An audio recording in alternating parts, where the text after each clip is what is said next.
ತಳವಾರ ಸಮಾಜದ ವಿವಿಧ ಬೇಡಿಕೆಗಳನ್ನು ಇಟ್ಟುಕೊಂಡು ಏನು ಹಮ್ಮಿಕೊಂಡಿರುವ ಈ ಪಾದಯಾತ್ರೆ ಇವತ್ತು ಯರಡ್ರಾಮಿ ನಗರ ತಲುಪಿದೆ. ಇವತ್ತು ನಮ್ಮ ಎಲ್ಲ ಬೇಡಿಕೆಗಳನ್ನು ಈಡೇರಿಸುವ ಸಲುವಾಗಿ ಒತ್ತಾಯಿಸಿ ಏನು ಈ ಪಾದಯಾತ್ರೆ ಹಮ್ಮಿಕೊಂಡಿದ್ದೀವಿ. ಇವತ್ತು ಅದರ ಭಾಗವಾಗಿ ಪ್ರಥಮದಲ್ಲಿ ಯರಡ್ರಾಮಿ ತಹಸೀಲ್ ಕಾರ್ಯಾಲಯಕ್ಕೆ ಏನಪ್ಪ ಅಂದ್ರೆ ಮುತ್ತಿಗೆ ಹಾಕ್ತಾ ಇದ್ದೀವಿ. ಕಾರಣ ಏನಪ್ಪ ಅಂದರೆ ಇಲ್ಲಿವರೆಗೂ ನಮಗೆ ಸರ್ಟಿಫಿಕೇಟ್ ಸಿಕ್ಕಿದ್ದು ನೀಡಬೇಕಂದಾಗ ನಿಮಗೆ ಕೋರ್ಟ್ ಕೊಡಬೇಡ ಅಂತ ಹೇಳ್ಯಾರ, ಜಿಲ್ಲಾಧಿಕಾರಿಗಳು ಕೊಡಬೇಡ ಅಂತ ಹೇಳ್ಯಾರ, ನಿಮಗೆ ಸರ್ಕಾರ ಕೊಡಬೇಡ ಅಂತ ಹೇಳ್ಯಾರ, ನಿಮ್ಮ ಕೋರ್ಟ್ ಕೇಸಿನಾಗ ಅದ ಅಂತ ಹೇಳಿ ಇಲ್ಲಿ ತನಕ ಇಲ್ಲಿ ಏನು ಗ್ರೇಡ್ 2 ತಹಸೀಲ್ದಾರ್ ಜನರಿಗೆ ಅನ್ಯಾಯ ಮಾಡ್ಯಾರ. ಅದು ಎಲ್ಲಿ ಅದ, ಅದು ಕಾನೂನಾತ್ಮಕವಾಗಿ ನೀವು ತೋರಿಸಬೇಕಲ್ಲ ಅನ್ನೋ ಕಾರಣಕ್ಕಾಗಿ ಇವತ್ತು ನಾವು ಏನಪ್ಪ ಅಂದ್ರೆ ಜಿಲ್ಲಾಧಿಕಾರಿ ಕಚೇರಿ ಮುತ್ತಿಗೆ ಹಾಕಲ್ಕೊಂತೀವಿ. ಇವತ್ತು ಅವ್ರು ಏನಪ್ಪ ಅಂದ್ರೆ ಇಲ್ಲಿ ತನಕ ಏನು ಮೌಖಿಕ ಏನು ಹೇಳಿಕೆಗಳು ನೀಡಿರಲ್ಲ, ಅದು ಇವತ್ತು ನಮ್ಗೆ ಏನಪ್ಪ ಅಂದ್ರೆ ದಾಖಲಾತಿ ಮುಖಾಂತರ ನೀಡಬೇಕಾಗ್ಯದ. ಅವರು ಇಲ್ಲ ಅಂದ್ರೆ ಏನಪ್ಪ ಅಂದ್ರೆ ಇತರ ಸಮುದಾಯಕ್ಕೆ ಯಾವ ರೀತಿ ಏನಪ್ಪ ಸರಳವಾಗಿ ಸರ್ಟಿಫಿಕೇಟ್ ಕೊಡ್ತಾರ ಆ ರೀತಿ ಕೊಡಬೇಕು. ಕೊಡದೇ ಹೋದಲ್ಲಿ ಅವ್ರು ಯಾವ ರೀತಿ ಕಾನೂನು ಏನಪ್ಪ ಉಲ್ಲಂಘಿಸ್ಯಾರ ಆ ರೀತಿ ನಾವು ಏನಪ್ಪ ಅಂದ್ರೆ ಕಾನೂನು ಕೈಗೆ ತಗೋತೀವಿ. ಇವತ್ತು ಏನಪ್ಪ ಅಂದ್ರೆ ಇಡೀ ಸಮುದಾಯ ಸೇರೋದಿಲ್ಲ, ಪ್ರತಿಯೊಬ್ಬರು ಕೂಡ ದಿನನಿತ್ಯ ಏನಪ್ಪ ಅಂದ್ರೆ ತಹಸೀಲ್ ಕಾರ್ಯಾಲಯಕ್ಕೆ ಅಲಿದಾಡಿ ಏನಪ್ಪ ಅಂದ್ರೆ ಸುಸ್ತಾಗಿ ಹೋಗ್ಯಾರ. ಇವತ್ತು ಈ ಸಮಸ್ಯೆ ಏನಪ್ಪ ಅಂದ್ರೆ ರಾಜ್ಯ ಸರ್ಕಾರ ಗೊತ್ತಾಗಲಿದೆ. ಕೊಟ್ಟಿರುವಂತ ಒಂದು ಯೋಜನೆ ದಿನನಿತ್ಯವಾಗಿ ಏನಪ್ಪ ಅಂದ್ರೆ ಕೂಡಲೇ ನೆಪ ಹೇಳ್ಕೊತ ಹಲವಾರು ಗೊಂದಲದ ಸುತ್ತಲೂ ಹೇಳಿಕೆಗಳನ್ನು ನೀಡುತ್ತಾ ಇವತ್ತು ನಮ್ಗೆ ಅನ್ಯಾಯ ಮಾಡಿದ್ದಾರೆ. ರಾಜ್ಯದ ಮಾನ್ಯ ಮುಖ್ಯಮಂತ್ರಿ ಕೇಳ್ತಾ ಇದೀವಿ ನಾವು, ಇವತ್ತು ಈ ರಾಜ್ಯದಲ್ಲಿ ಇರುವಂತಹ ಜನ ಸಮುದಾಯದ ಅನ್ಯಾಯ ನಿಮಗೆ ಗೊತ್ತಾಗ್ತಲ್ಲ, ತಾವು ಏನಪ್ಪಾ ಅಂದ್ರೆ ಪಕ್ಕದ ಪಾಕಿಸ್ತಾನದ ಬಗ್ಗೆ ಮಾತಾಡ್ತೀರಿ. ಇವತ್ತು ನಿಮ್ಮ ಒಂದು ಏನಪ್ಪಾ ಅಂದ್ರೆ ಒಂದು ನಡವಳಿಕೆ ಹೊಡಿಸಿರುವಂತ ಒಂದು ಏನು ಸುತ್ತೋಲೆ ಅದಲ್ಲ, ಇವತ್ತು ನಮಗೆ ನ್ಯಾಯ ಕೊಡಿಸಿರುವಂತ ಸುತ್ತೋಲೆಗಳ ಉಲ್ಲೇಖಗಳನ್ನು ಬಿಟ್ಟಿರಿ ನೀವು. 29/10/2022 ಉಲ್ಲೇಖ ಅದ, ಅದರ ಸಲುವಾಗಿ ಬಿಟ್ರಿ ಅಂತ ಒಂದು ಉಲ್ಲೇಖ ಅಂತ ಒಂದು ಸುತ್ತೋಲೆ ಬಿಟ್ಟು ಕೇಂದ್ರ ಸರ್ಕಾರದ ಗೆಜೆಟ್ ಸುತ್ತೋಲೆಗಳನ್ನು ಬಿಟ್ಟು ನಮ್ಮನ್ನು ವಿರೋಧ ಮಾಡಿಸಲಿಕ್ಕ ಹಿಂದಿನಿದ್ದ ರದ್ದಾದ ಸುತ್ತೋಲೆಗಳನ್ನು ಇಟ್ಟುಕೊಂಡು ಇವತ್ತು ನೀವೇನಪ್ಪ ಅಂದ್ರೆ ಒಂದು ನಡವಳಿ ಮಾಡಿ ತರದುರಿ ಏನಪ್ಪ ಅಂದ್ರೆ ಇವತ್ತು ಒಂದು ಸುತ್ತೋಲೆ ಹೊಡಿಸಿ ಇವತ್ತು ನಮ್ಗೆ ಅನ್ಯಾಯ ಮಾಡಕತ್ತಿರಲ್ಲ. ಇದು ಏನಪ್ಪಾ ಅಂದ್ರೆ ತುಂಬಾ ನಾಚಿಕೇಡಿನ ಸಂಗತಿ. ಇದು ನೀವೇನಪ್ಪ ಅಂದ್ರೆ ಸಾಮಾಜಿಕ ನ್ಯಾಯ, ಇವತ್ತು ಸಾಮಾಜಿಕ ಏನಪ್ಪ ಅಂದ್ರೆ ಸಮಾನತೆ ಬಗ್ಗೆ, ತುಳಿತಕ್ಕೊಳಗಾದವರ ಬಗ್ಗೆ, ಸಂವಿಧಾನದ ಬಗ್ಗೆ, ಹಲವಾರು ವಿಷಯಗಳ ಬಗ್ಗೆ ಜನಪರ ವಿಚಾರಗಳು ಹೇಳ್ತಾರಲ್ಲ, ಇದು ಸುಟ್ಟ ಸುಳ್ಳು ಅದ. ನಿಮ್ದು ಇದು ಕಟ್ಟು ಕತೆ ಅದ. ನಮಗೇನಪ್ಪ ಅಂದ್ರೆ ಇವತ್ತು ನೀವೇ ಹೊರಡಿಸಿರುವಂತ ಸುತ್ತೋಲೆ ಅದ. ನೀವೇ ಏನಪ್ಪಾ ಅಂದ್ರೆ ವಿರೋಧ ಪಕ್ಷದೊಳಗಿದ್ದಾಗ ಮಾನ್ಯ ಯಡಿಯೂರಪ್ಪನವರು ಮುಖ್ಯಮಂತ್ರಿ ಆಗಿದ್ದಾಗ ಈ ತಳವಾರಿ ಸರ್ಟಿಫಿಕೇಟ್ ಕೊಡಬೇಕಂತ ಸುತ್ತೋಲೆ ಹೊರಸಿದವರು ನೀವೇ ಇದ್ದೀರಿ. ಇವತ್ತು ನೀವೇ ಮುಖ್ಯಮಂತ್ರಿಯಾಗಿ ಬಂದು ಕೂತಿದ್ರಿ. ಇವತ್ತು ನೀವೇ ಏನಪ್ಪಾ ಅಂದ್ರೆ ಇವತ್ತು ಇನ್ನೊಂದು ಹೊಸದಾಗಿ ಇನ್ನೊಂದು ಏನಪ್ಪಾ ಅಂದ್ರೆ ನಡವಳಿ ಮಾಡಿ 4 ತಿಂಗಳ ಹಿಂದೆ ಒಂದು ನಡವಳಿ ಮಾಡಿ ಮನೆ 7/2/2000 ಏನಪ್ಪಾ ಅಂದ್ರೆ 25 ಒಂದು ಹೊಸದ ಏನಪ್ಪ ಸುತ್ತೋಲೆ ತರ್ತೀರಿ. ನೈಜವಾದ ತಳವಾರ ಅಂತ ಹೇಳ್ತೀರಿ. ನೈಜವಾದ ತಳವಾರ ಯಾರು? ಅವ್ರು ಎಲ್ಲಾರ ದಾಖಲಾತಿ ಮುಖಾಂತರ ತೋರಿಸಬೇಕಲ್ಲ ನೀವು.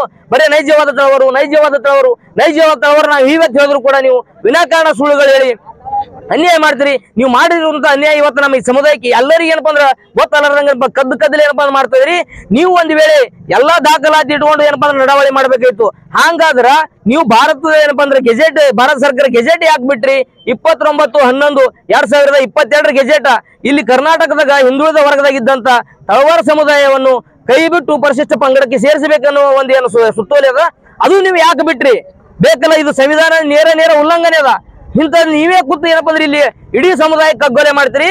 ಇಲ್ಲಿ ಏನಪ್ಪಾ ಅಂದ್ರೆ ಇದನ್ನು ಬಿಡ್ತೀರಿ, ಪಾಕಿಸ್ತಾನದ ವಿಷಯ ಕುರಿತು ಮಾತಾಡ್ತೀರಿ.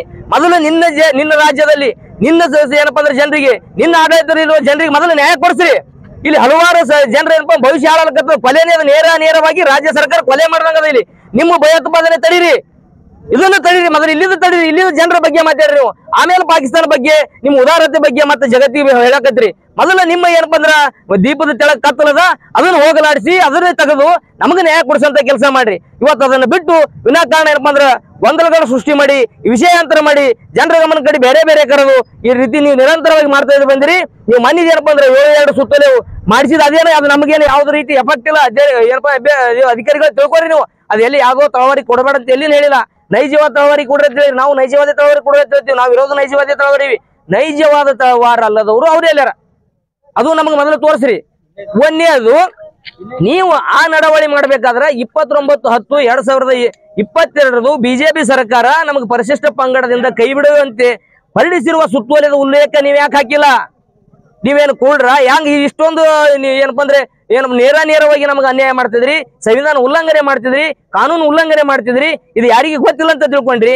ನೀವು ಆ ಉಲ್ಲೇಖನ ಹಾಕಬೇಕಾಗಿತ್ತಲ್ಲ. ಅದು ಒಂದು ಯಾವುದೋ ಹೊಸ ಸುತ್ತೋಲೆ ಬಂದ್ರೆ ಹಿಂದಿನ ಅದಕ್ಕೆ ಸಂಬಂಧಿಸಿದ ಸುತ್ತೋಲೆಗಳು ಅವೇನಪ್ಪ ಆಟೋಮೆಟಿಕ್ ರದ್ದುಗೊಳ್ತಾವ.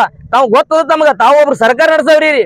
ಮತ್ತೆ ನೀವೇ ಒಂದು ಏನಪ್ಪಾ ಅಂದ್ರ ಸಂವಿಧಾನಿಕ ಜಾಗದಾಗ ಕೂತು ಮತ್ತೆ ಈ ರೀತಿ ನೇರವಾಗಿ ಒಂದು ಸಮುದಾಯಕ್ಕೆ ಅನ್ಯಾಯ ಮಾಡ್ತೀರಿ, ಮತ್ತೊಂದು ಸಮುದಾಯಕ್ಕೆ ಏನಪ್ಪಾ ಅಂದ್ರೆ ಓಲೈಕೆ ಮಾಡ್ತೀರಿ.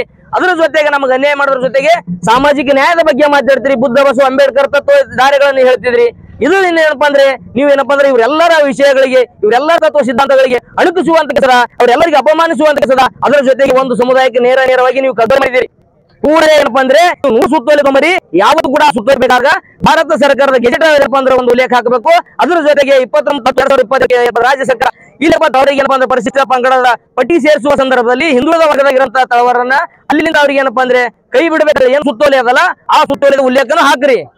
ನೀವು ನೇರವಾಗಿ ನಮಗೇನು ಅನ್ಯಾಯ ಮಾಡ್ತಾವ, ನಮಗೇನು ಮೋಸ ಮಾಡ್ಯಾವ ಆ ಸುತ್ತೋಲೆ ಏನಪ್ಪಾ ಅಂದ್ರೆ ಅಲ್ಲಿ ಉಲ್ಲೇಖ ಹಾಕ್ತೀರಿ. ಇದನ್ನ ಯಾಕೆ ಉಲ್ಲೇಖ ಬಿಡ್ತೀರಿ? ಇದು ನಿಮ್ ನೇರ ನಿಮ್ಮ ಸಾಮಾಜಿಕ ನ್ಯಾಯ ನಿಮ್ಮ ವಿಚಾರ ಬದಲಾಗಿರ್ತದೆ. ಇಲ್ಲಿ ಮಾನವ ಹಕ್ಕು ಉಲ್ಲಂಘನೆ ಆಗ್ಯದ. ನೀವೇ ಮಾಡಿದ್ರೆ ನಿಮಗೆ ಕೇಳುತ್ತ ನೀವೇ ಒಂದು ಏನಪ್ಪಾ ಅಂದ್ರೆ ಮಾನವ ಹಕ್ಕು ಉಲ್ಲಂಘನೆ ಮಾಡ್ತೀರಿ. ನೀವೇ ಸಾಮಾಜಿಕ ನ್ಯಾಯದಲ್ಲಿ ಒಬ್ಬರಿಗೆ ನ್ಯಾಯ ಕೊಡ್ತೀವಿ ಅಂತ ಹೇಳ್ತೀರಿ, ಅವರಿಗೆ ನೀವೇ ನ್ಯಾಯ ಉಲ್ಲಂಘನೆ ಮಾಡ್ತಿದ್ರಿ. ಇದು ಏನಪ್ಪಾ ಅಂದ್ರೆ ಒಟ್ಟಾರೆ ವ್ಯವಹಾರ ಬಂಧುಗಳೇ ನೀವೆಲ್ಲರೂ ತಿಳಿದುಕೊಳ್ಳಬೇಕು. ಇವತ್ತು ರಾಜ್ಯದ ಮಂತ್ರಿ ಆದಿಯಾಗಿ ನಮ್ಮ ಪರವಾಗಿ ಯಾರು ಇಲ್ಲ. ಇದೇನಪ್ಪ ಅಂದ್ರೆ ನೇರ ಬಂದ ನಮ್ಮ ವಿಷಯದಲ್ಲಿ ಸಂವಿಧಾನ ಉಲ್ಲಂಘನೆ ಆಗ್ತದ, ಕಾನೂನು ಉಲ್ಲಂಘನೆ ಆಗ್ತದ. ಈ ಯಾವುದೇ ರೀತಿ ಜಾರಿ ಇಲ್ಲ. ಇಲ್ಲಿ ಖಾಸಗಿ ದರ್ಬಾರ್ ಅದ.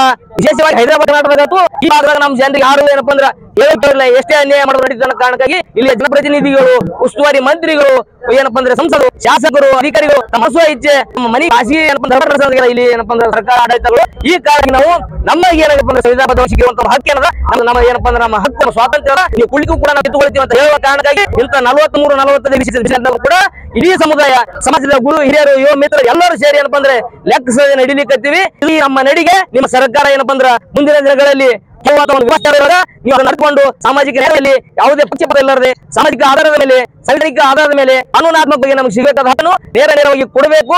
ರಾಜಕೀಯ ಮಾಡೋದನ್ನ ಒಂದು ಉದ್ದೇಶದಿಂದ ನಿಮ್ಗೆ ಮತನೇ ಏನೊಮ್ಮೆ ನಿಮ್ಗೆ ನಾವು ಬಹಳ ನವೀವಿ ಪಟ್ಟಿ ಹಿಡಿದು ಇವತ್ತು ನೀವೆಲ್ಲ ಕಾನೂನು ಉಲ್ಲಂಘನೆ ಮಾಡಿದ್ರು ಕೂಡ ಇವತ್ತು ಒಂದು ನಿಮ್ಮ ಕೈಯಲ್ಲಿರುವಂತಹ ಒಂದು ಅಧಿಕಾರವನ್ನು ಪಡೆದುಕೊಂಡು ಇವತ್ತು ನಮ್ಮ ಹತ್ತಿಕ್ಕುವಂತ ಕೆಲಸ ಮಾಡ್ತೀವಿ. ಈ ರೀತಿ ಹೋರಾಟ ಮಾಡಬಾರದು, ನೀವು ಈ ರೀತಿ ಹೋರಾಟ ಮಾಡಬಾರ್ದು ಅಂತೇಳಿ ನಮ್ಮ ಹೋರಾಟವನ್ನು ಹತ್ತಿಂದ ಕೆಲಸ ಮಾಡ್ತೀರಿ. ನೀವು ನಮಗೆ ಒಂದು ಕೊಡಬೇಕಾಗಿತ್ತು ಅಂದ್ರೆ ನೀನು ಎರಡು ಸರ್ಟಿಫಿಕೇಟ್ ಕೊಟ್ಟಿರ್ತ ಇಲ್ಲಿ ತನಕ ಯಾಕಿಲ್ಲ ಮತ್ತೆ ಎಳೆ ಯಾಕೆ ಕೊಟ್ಟಿರಿ? ಅವು ಎರಡೇ ಸರ್ಟಿಫಿಕೇಟ್ ನಮ್ಮ ಸಮಸ್ಯೆಗಳ ಬಗೆಹರಿಯಲ್ಲ. ಮುಂದೆ ಸಿಂಧುತ್ವದ ಸಮಸ್ಯೆ ಅದ, ವಿವಿಧ ಏನಪ್ಪ ಬೇಡಿಕೆಗಳ ರೈತರಿಗೆ ಬೀಜ ಸರಕಾರಿ ಗೊಬ್ಬರ ಏನು ಹಕ್ಕಿ ಇತ್ಯಾದಿ ಸಲಕರಣೆಗಳು ಅವು ಬೇಕಾದ ವಿದ್ಯಾರ್ಥಿಗಳಿಗೆ ಯಾವುದೇ ಏನಪ್ಪ ಸಮಸ್ಯೆ ಇಲ್ಲ ಅಂತಲ್ಲಿ ಶಿಕ್ಷಣ ಎಲ್ಲಾ ಸಿಗಬೇಕಾದ ಹಲವಾರು ಏನಪ್ಪ ಅಂದ್ರೆ ಸೌಲಭ್ಯಗಳದಾವ. ಇವು ನಿರಂತರವಾಗಿ 5 ವರ್ಷದಿಂದ ಒಂದೇ ಆಗಲಿದ್ದೀವಿ. ಹೀಗಾಗಿ ಸಮುದಾಯದ ಎಲ್ಲ ಪಾಲಕರು ಎಲ್ಲ ಏನಪ್ಪ ಅಂದ್ರೆ ಮುಖಂಡರು, ರಾಜಕೀಯ ಮುಖಂಡರು ಇದೇನಪ್ಪ ಅಂದ್ರೆ ಪಕ್ಷಾತೀತವಾಗಿ ಈ ಒಂದು ಹೋರಾಟ ಕೈಗೆತ್ತಿಕೊಂಡಿವಿ. ಈ ಹೋರಾಟವಂತರ ನಿರಂತರವಾಗಿರ್ತದ. ನಮ್ಗೆ ನ್ಯಾಯ ಸಿಗತನ ಏನಪ್ಪ ಈ ಹೋರಾಟ ಅನಿಸಲ್ಲ ಅಂತ ಹೇಳ್ತಾ ಏನಪ್ಪ ಅಂದ್ರೆ ನನ್ನ ಹೆಸರು ಸರ್ದಾರಪ್ಪ, ಕರ್ನಾಟಕ ರಾಜ್ಯ ತವರ ಸಮಾಜ ರಾಜ್ಯಾಧ್ಯಕ್ಷ. ಅದ್ರ ಜೊತೆಗೆ ಏನಪ್ಪ ರೇವಣ ಸಿದ್ದಪ್ಪಗೌಡರು ಆಗಿ ಇಡೀ ಹಿರಿಯರೆಲ್ಲ ಇಲ್ಲಿ ಸೇರಿದ. ಯಾವುದೇ ಪಕ್ಷ ಇಲ್ಲ, ಯಾವುದೇ ಏನಪ್ಪ ಅಂದ್ರೆ ಮೇಲೂ ಕೀಳಂಗಿಲ್ಲ, ದೊಡ್ಡವರು ಸಣ್ಣವರು ಅನ್ನೋದು ಯಾರಿಲ್ಲ. ನಾವು ಒಟ್ಟೆ ಈ ಒಂದು ಹೋರಾಟ ಕೈಗೆತ್ತಿಕೊಂಡ್ವಿ. ಈ ಹೋರಾಟ ಯಶಸ್ವಿ ಆಗ್ತದ. ಯಾರೇ ಹೋರಾಟ ನಿಲ್ಲಲ್ಲ ಅಂತೇಳಿ ಈ ಏನಪ್ಪ ಅಂದ್ರೆ ನಿಮ್ಮ ಮಾಧ್ಯಮ ಅಂದ್ರೆ ಇಡೀ ಸಮುದಾಯಕ್ಕೆ ಮತ್ತೊಮ್ಮೆ ನಾನು ಈ ಹೋರಾಟಕ್ಕೆ ಕೈ ಜೋಡಿಸಲು ಕೊಡ್ತೇನೆ.